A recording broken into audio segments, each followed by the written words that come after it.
Paz do Senhor, meu amado, bem-vindo de volta à nossa escola bíblica. Nós estamos tratando do livro de Isaías. Então, pega a sua Bíblia, pega o seu caderno de estudos, ora o Senhor, pede a Ele discernimento, entendimento, conhecimento, sabedoria, pede a Ele proteção, para que nós possamos desvendar dos seus mistérios.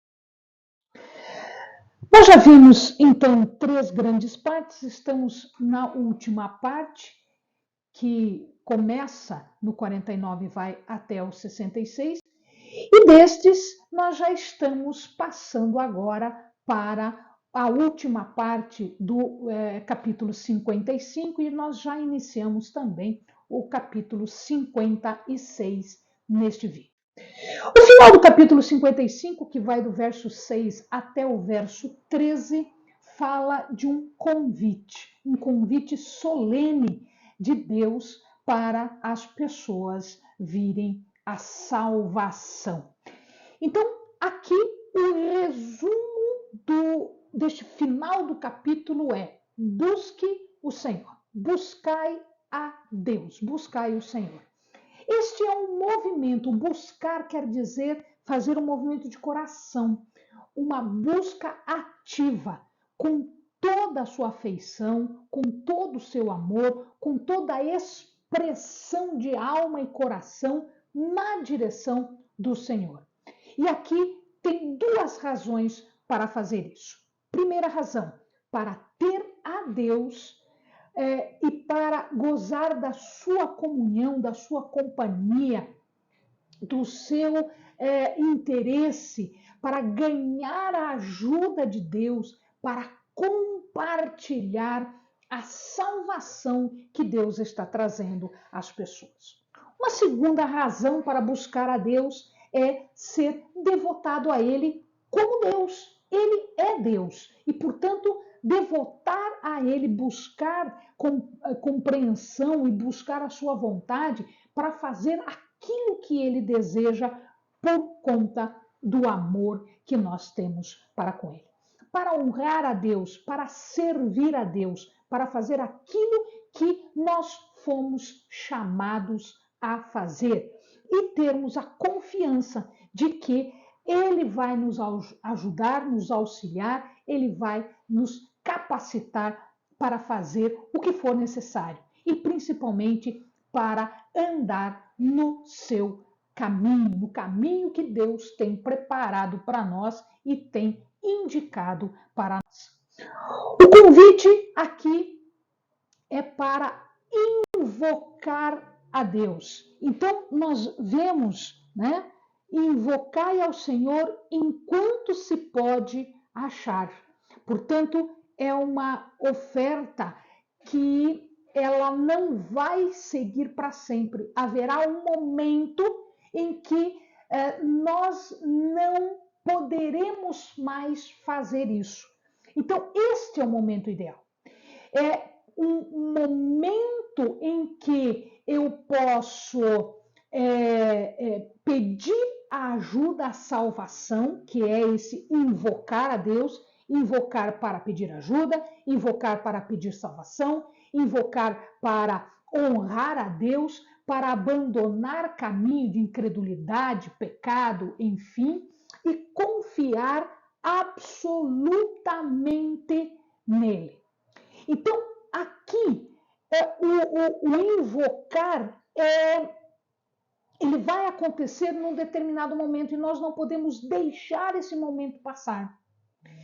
Deus está à porta, Deus está chamando, Deus está propício à nossa resposta, ao invocar, à nossa busca.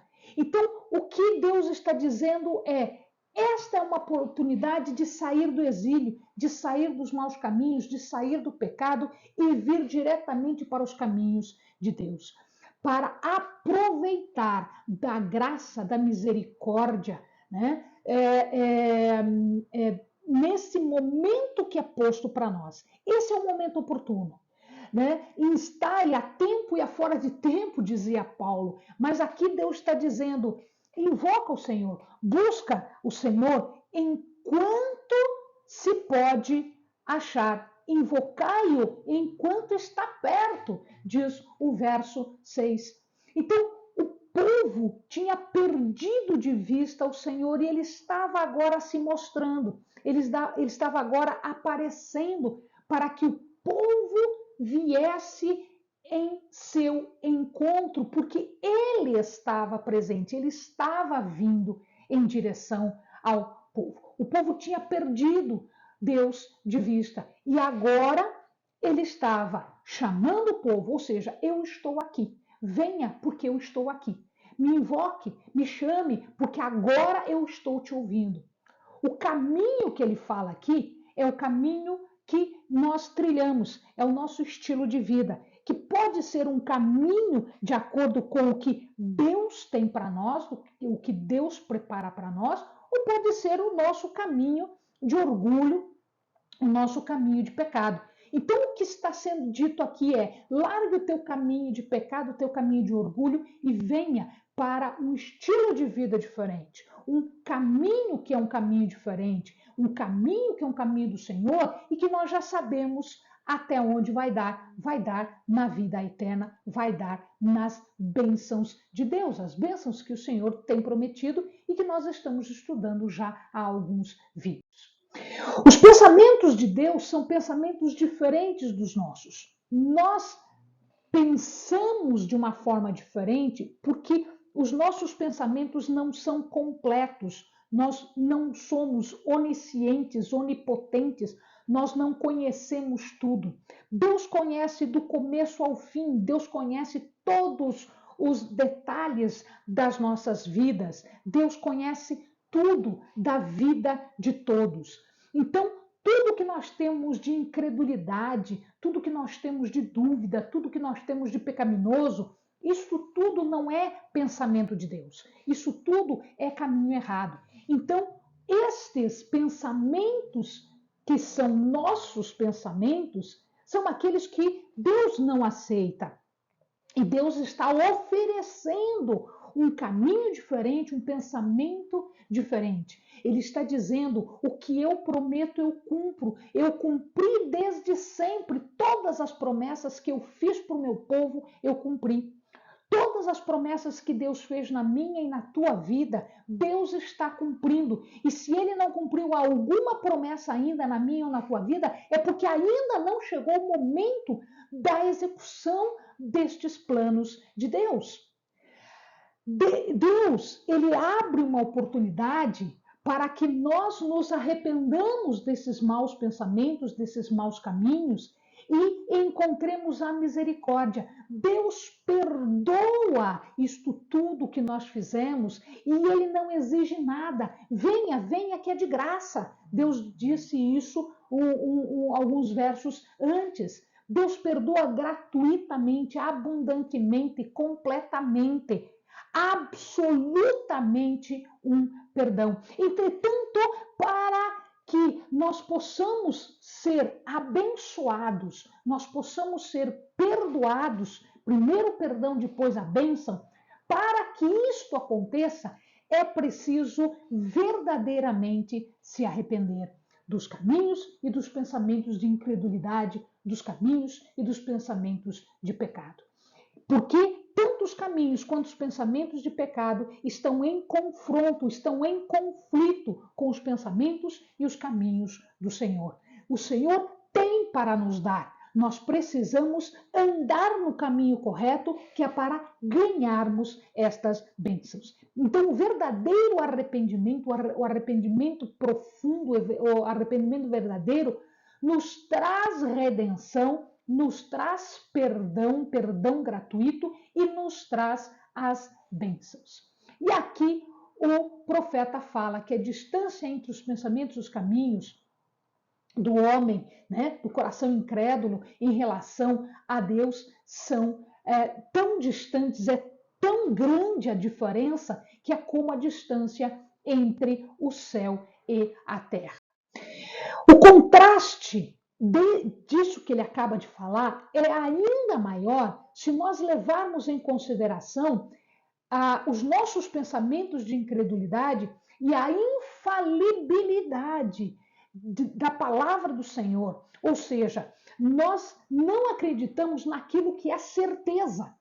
Então, a nossa incredulidade, ela se choca com a infalibilidade da palavra de Deus. Porque se Deus falou que vai ser assim, ele tem poder para fazer isso.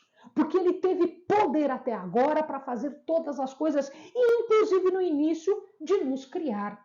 Então, ele sendo o Criador, ele sendo o governante soberano de todas as coisas, aquilo que ele disser é certeza que vai acontecer. Então, ele compara agora a chuva, a neve, que cai do céu, que desce do céu e que depois retorna como vapor, ele retorna aos céus. Entretanto, ele diz que tudo isso acontece, mas a água que cai, seja a forma de chuva, seja a forma de gelo, de neve, ela vai retornar somente depois de causar o efeito para o qual ela foi criada. Então, antes de retornar ao Senhor, a palavra de Deus, ela realiza aquilo que ela foi feita para falar, para fazer. Então, ela realiza. É pela palavra de Deus que as coisas são feitas, o verbo de Deus. Assim foi na criação, quando o verbo de Deus fez as coisas, quando Deus diz faça-se e as coisas se fizeram, ou seja, a vida foi criada, e assim na minha vida e na tua vida, durante toda a nossa existência, durante toda a história da humanidade. A mensagem de Deus não volta vazia, ela vai ser entregue e ela vai executar o efeito que ela tem. Da sua natureza mesmo, ela vai executar o que foi instruída para fazer. Então, o que é que Deus está dizendo? Que o povo vai sair da Babilônia, o povo vai sair do cativeiro, ele vai sair com alegria, como se fosse um rebanho que é guiado por um pastor em paz. Por que em paz? Porque não haverá ameaça, não haverá ataque, não haverá nenhum mal, nenhum dano. Nenhum inimigo ou mal poderá alcançar a nossa vida, porque o pastor está à frente, o pastor com letra maiúscula, né? Cristo está à frente, o próprio Deus está à frente de tudo e é Ele que vai nos guiar. Então nós sairemos do nosso exílio, nós sairemos do mundo pecador com alegria, com confiança, em paz. Haverá uma transformação, diz o profeta, que o deserto que é esse exílio, o deserto que é o caminho do exílio, vai ser transformado num jardim exuberante, verdejante, cheio de flores, cheio de vida. E este jardim de deleite, esse jardim maravilhoso, foi um jardim que o Senhor mesmo criou. E ele criou, antes de mais nada, ele criou para si mesmo, como um monumento da sua majestade, do seu poder. Um monumento que é eterno, como ele próprio é eterno. O Deus soberano, o Deus todo-poderoso, o Santo de Israel, que está criando um jardim maravilhoso de deleite para si mesmo, para a sua majestade.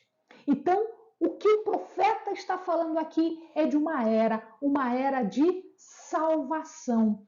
Ou seja, ele já enxergava pelos olhos proféticos, pelos olhos da fé, ele estava enxergando a era de salvação, o tempo, a época de salvação. E uma época em que haveria de se exaltar o nosso Deus, o único, suficiente, poderoso para nos salvar. Não judeus e eunucos são agora mencionados. Então, o capítulo 56, ele vai falar agora de duas situações. duas situações que são os chamados prosélitos, os chamados estrangeiros e os chamados eunucos. E ele diz para os estrangeiros não judeus, para os eunucos, e vocês também podem, se obedecerem à lei, ser abençoados. Ou seja, eunuco, prosélito, estrangeiro, eles também são chamados para as bênçãos, para a era de redenção, a era de salvação. Eles também seriam abençoados, eles também alcançariam salvação. A mesma salvação que vai para Israel será também para os estrangeiros, será também para os eunucos. Ele pede ao povo que mantenham o juízo. Juízo aqui é no sentido de justiça. Aquilo que é justo. E o que é justo? Aquilo que é trazido pelos mandamentos do Senhor, aquilo que é correto, aquilo que é legítimo, aquilo que veio através da lei, aquilo que veio através do cumprimento da lei. Então, a lei de Moisés, que foi dada lá no Sinai, e o cumprimento da lei que foi dado, que foi feito através de Cristo, o Messias. Então, se nós observarmos a lei, sendo estrangeiros, sendo eunucos, sendo aqueles que eram abomináveis e afastados da adoração, estes seriam também aceitos, seriam chamados para a salvação, para o tempo de libertação, de redenção. E aí estes serão chamados, todos eles serão chamados bem-aventurados, porque eles praticam o que é reto, o que é correto, o que é legítimo. Toda a lei está resumida na exigência de não praticar nenhum mal. E, especificamente, o profeta cita duas regras aqui. A primeira, guardar o sábado. A segunda, refrear-se de cometer qualquer tipo de mal. Então, estes dois, observando a lei, teriam grande recompensa, mas somente se eles satisfizessem a condição. Qual era a condição? Obedecer à lei e obedecer principalmente o sábado, especificamente o sábado, e ser correto e ser justo. Se isto acontecesse, eles seriam salvos junto com o povo do Senhor. Eles também participariam da salvação. Então ele está falando aqui dos chamados prosélitos e dos chamados eunucos. Algumas Bíblias falam estrangeiros. Prosélito, quando a palavra fala de prosélito, ele está falando daquele estrangeiro que não é judeu, mas que se achega a Deus. Aquele que cumpre os mandamentos de Deus e ele cumpre tudo aquilo que foi indicado para o povo de Deus, mesmo ele não sendo o povo de Deus. Ele se achega a Deus, ele se incorpora a Israel para servir a Deus, para servir o Deus de Israel. Estes, diz a palavra, seriam chamados e consolados. E aqui nós temos uma questão muito importante. Veja, Isaías é anterior a Neemias e a Esdras. O que vai acontecer lá na frente? Se o amado não assistiu, nós temos vídeos sobre o livro de Esdras, sobre o livro de Neemias. E nós vamos explicar lá que quando o povo sai da Babilônia, quando ele volta para Jerusalém, tanto em Esdras quanto em Neemias, havia uma proibição de casamento entre judeus e não judeus. Então, o que Isaías está falando aqui? Haverá um dia que vocês serão chamados como meu povo. Vocês serão chamados e consolados. Portanto, não tem mais dúvida. Quando Esdras e Neemias proibiram Aqui não tem dúvida, porque o próprio Senhor está dizendo: você vai ser chamado, você vai ser consolado. Em relação aos eunucos, nós temos lá em Gênesis a proibição desses eunucos participarem de alguma coisa relativa à adoração ao Senhor. O que é um eunuco? Um eunuco é aquele homem que foi castrado, ele é emasculado, ele está castrado. Estas pessoas, por terem sido castradas, por terem sido feridas, por terem um problema físico, elas não podiam entrar e adorar o Senhor. E também porque um eunuco não pode ter descendente.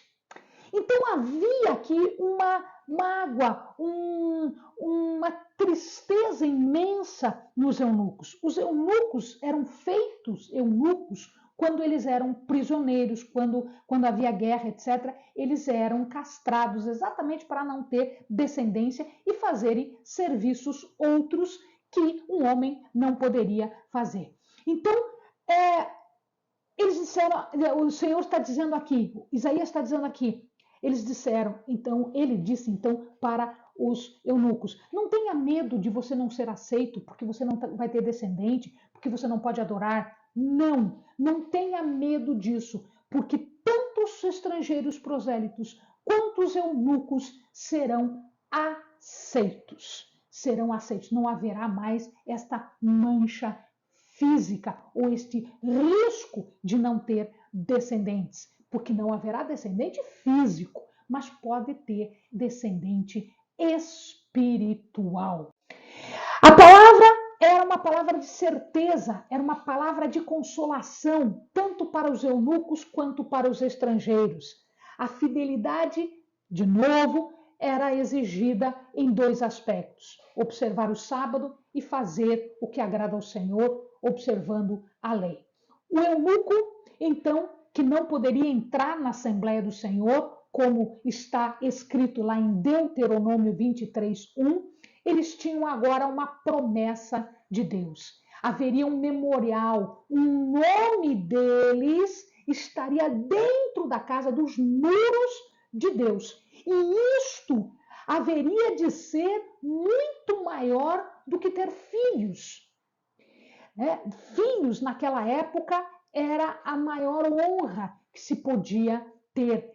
Não era um santuário para os eunucos, não. Eles eram admitidos no pátio e ali haveria uma compensação pela falta de descendentes. Eles teriam um memorial dentro daquele pátio, daquela área sagrada que era superior, que era maior do que ter filhos e filhas, porque o nome deles seria eterno. Haveria uma memorial, haveria uma sobrevivência na memória das gerações futuras. Os estrangeiros, eles estariam também envolvidos em servir o Senhor. Eles poderiam trazer sacrifícios e ofertas a Deus, amando o nome do Senhor, obrigando-se a ter esse nome acima de todo e qualquer outro nome e a trabalhar por ele, pelo Senhor, por Deus.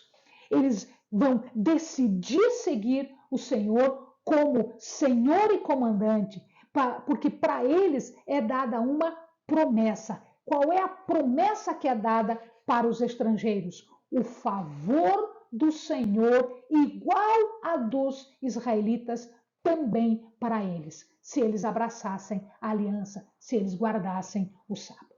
Estas pessoas iriam para o santo monte do Senhor, que está situado, onde está situado o templo. Significa que o templo estava acessível a eles. E ali, naquele lugar, o Senhor os alegraria. E como é que o Senhor os alegraria? Pela comunhão, que é mais importante do que qualquer descendência, do que qualquer ascendência. Mesmo não sendo povo, eles teriam comunhão com o Senhor.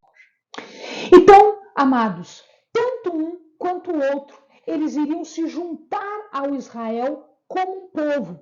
Então, não só o povo de Deus, mas aqueles que o Senhor estava trazendo para si, aqueles que não eram povo originariamente do Senhor, e aqueles que eram, inclusive, impedidos de fazer isso, como os eunucos, eles estariam sendo chamados. Todas as pessoas, sem acepção, sem nenhum tipo de obstáculo, para que eles viessem e adorassem ao Senhor. Todas as nações podiam agora adorar ao Senhor, adorar no templo. Quem está garantindo isso é o Deus de Israel. E ele garante que os povos se reúnam ao Senhor no Monte Santo do Senhor. Aqui o foco não são os israelitas, o povo originário do Senhor, mas todos os que estão fora, também os que estão na dispersão, mas principalmente os que são gentios e que estão se unindo, que retornam a Jerusalém e que se reúnem no templo. O que Deus está dizendo para nós através do profeta Isaías é que os estrangeiros, os gentios, também podem participar das bênçãos, né, do povo que volta ao Senhor. Então, isso significa que eu também posso, você também pode.